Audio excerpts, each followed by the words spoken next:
So this is going to be a warm-up exercise routine for Lucy and Oscar, and the cavalettis that you see in the video right now can be achieved using cans or books or anything in a broomstick. You don't need 5, 4 will work. It's just to warm up their legs and get them moving. And so we're going to start with the cavalettis, and I'm going to start with Lucy today. Ready? And the idea is not for her to do that. We don't want her jumping. We want her walking up. Lou, come here. Easy does it, girlfriend.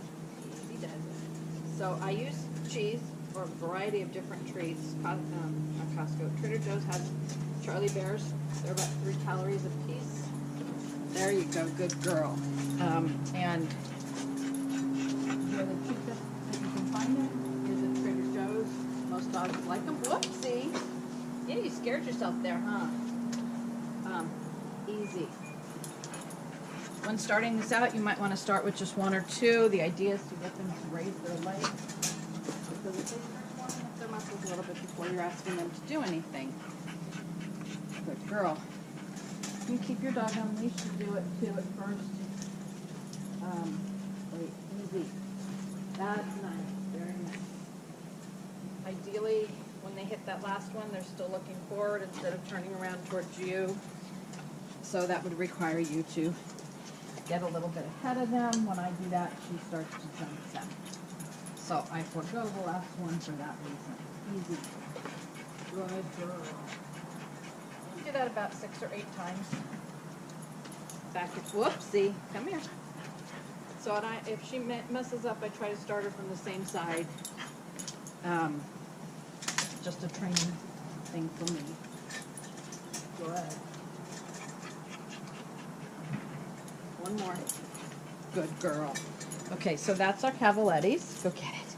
And I give her a treat when she does well on that. So the next thing that I will do is a little bit of stretching here. Just again, getting her warmed up. And I'm sorry for the movement of the camera as I'm talking, but I kind of use my whole front yard to do this. But it can be done in a very small space, and I do it in a small space when the weather's not good. So here you want, pause up on something. You probably would start with something a little bit lower. You want them to tuck their back in here. You want this tucked in a little bit. There you go. And you want this to be a nice straight line. And you see I'm just holding a piece of food here in front of her. I'll give it to her eventually. There you go. And then the next thing I'll do is I'll toss a treat, and I want her to come back. And that coming back is how we know that she's liking it. And you can encourage them to come back to start. But we really want this to be a choice. We want this to be fun for them. And you hold it for about, I'm trying to hold it now for about 30 seconds, but you can hold it for 5 to 10 seconds to start. This is actually a lot of work. I would start with something much lower. You could start with a brick or a stool or a step ladder, the first ring of a step ladder. Good girl. Let's do one more, okay? Good girl. See how it's nice and straight? So we're working on muscles. Okay, good girl. Next thing I'm going to do is under. And it's a little bit harder to teach, usually. And again, this can be done with a broomstick on a good girl, come on, raised on 2 pieces of wood or really anything.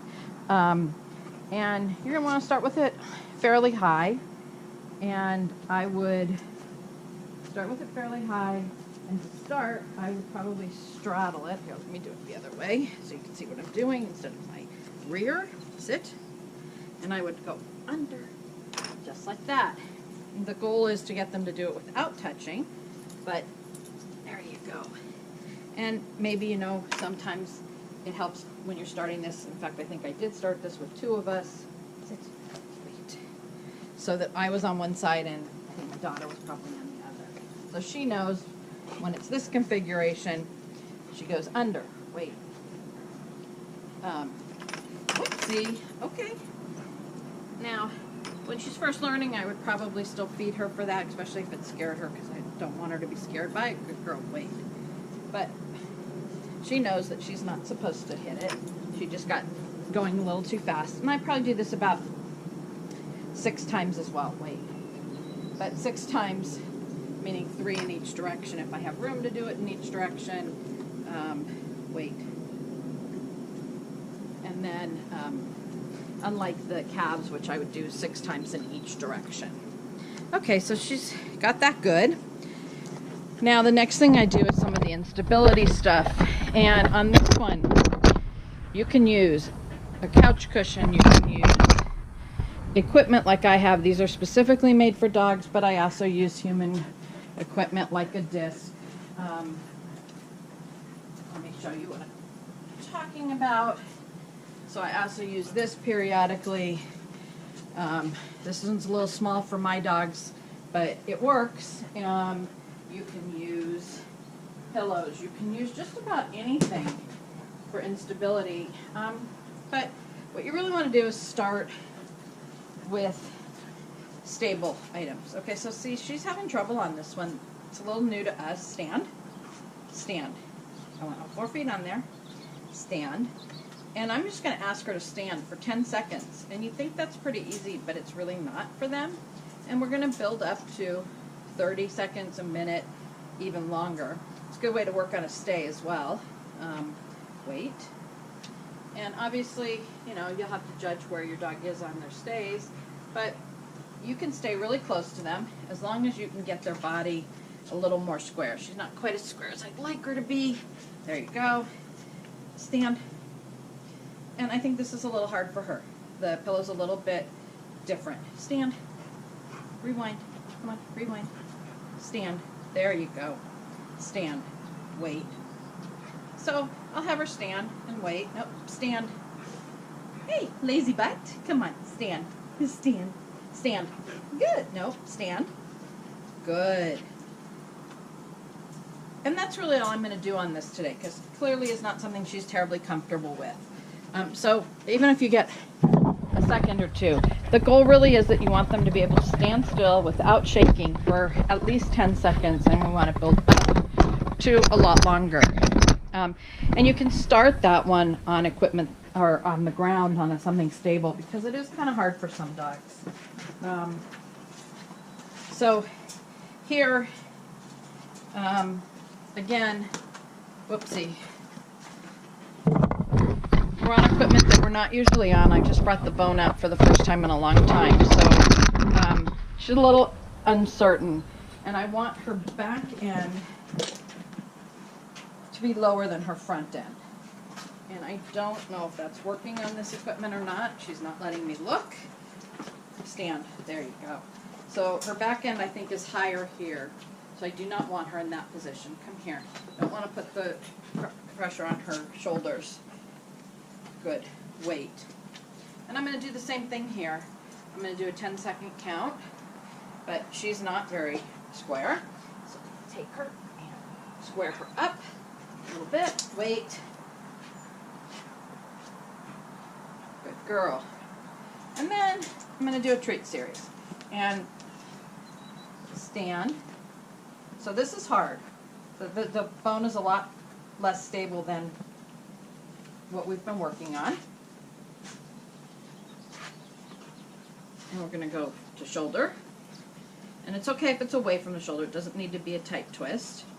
And then we're going to do a twist to her butt. And we're going to go as far as she can go. Hold it, and good. And then we'll go to the other side.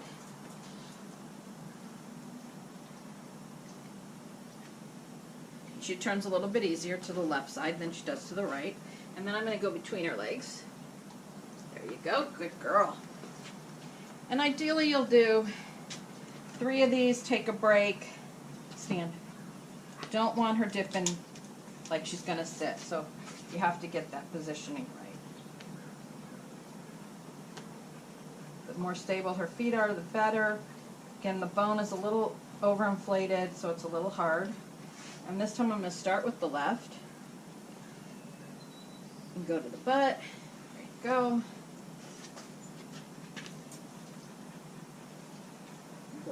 it. And then go down and do one more. Stand. Again, see how I started doing it a little too high for her, so she wanted to sit. This is not what I want. Not yet anyway.